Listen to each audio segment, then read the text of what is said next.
If you were choosing someone to save a nation, who would you pick? The strongest soldier? The smartest leader? The richest king? Most of us would.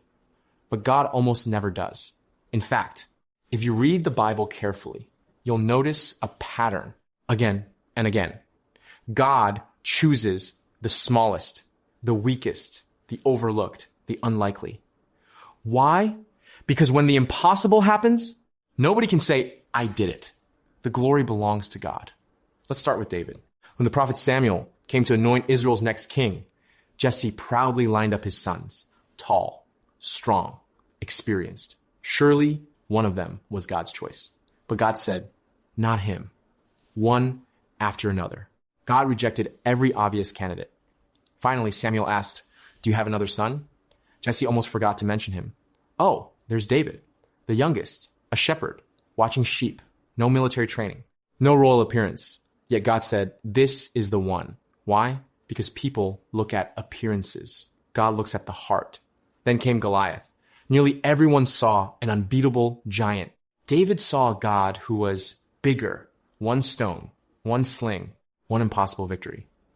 God didn't need the strongest warrior. He only needed someone willing to trust him. Then there's Gideon. God called him a mighty warrior. But Gideon didn't feel mighty. He was hiding, afraid. He even argued with God. My clan is the weakest, and I am the least in my family. Perfect. That's exactly the kind of person God uses.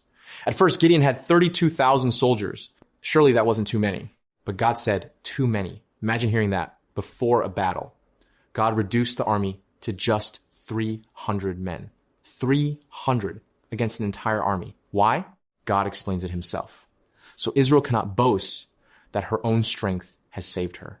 The victory had to point to God, not Gideon, or think about Moses, one of the greatest leaders in history. But when God called him, Moses immediately protested. I can't speak well. I can't do this. Please send someone else. Yet God used the man who believed he wasn't enough. Then there was a little boy. Thousands of hungry people. 5 loaves, 2 fish. That's it. The disciples saw a shortage. Jesus saw enough. A child's lunch became a feast for thousands. Again, small, weak, ordinary, but in God's hands, extraordinary.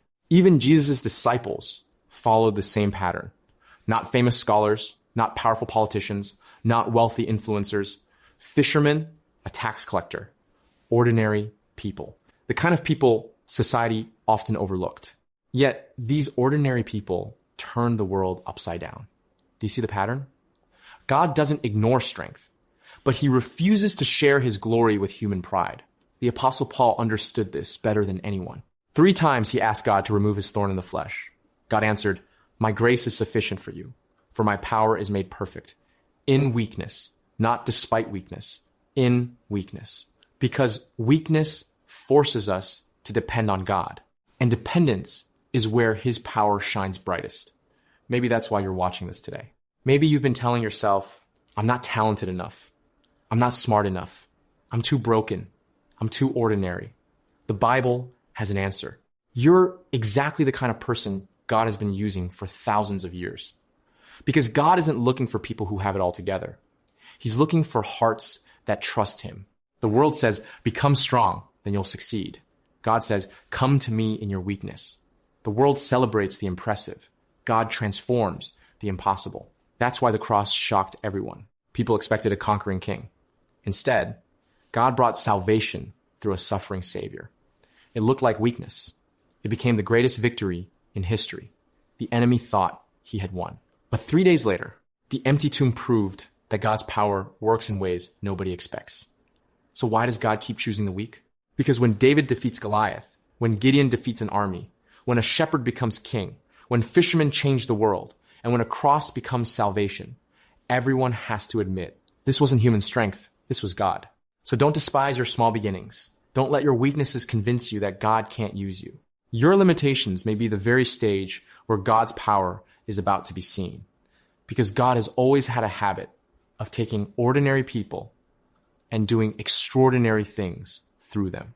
Not so people will admire them, but so people will marvel at him. If this encouraged you, subscribe for more Bible stories, hidden truths, and reminders that God can use anyone who trusts him.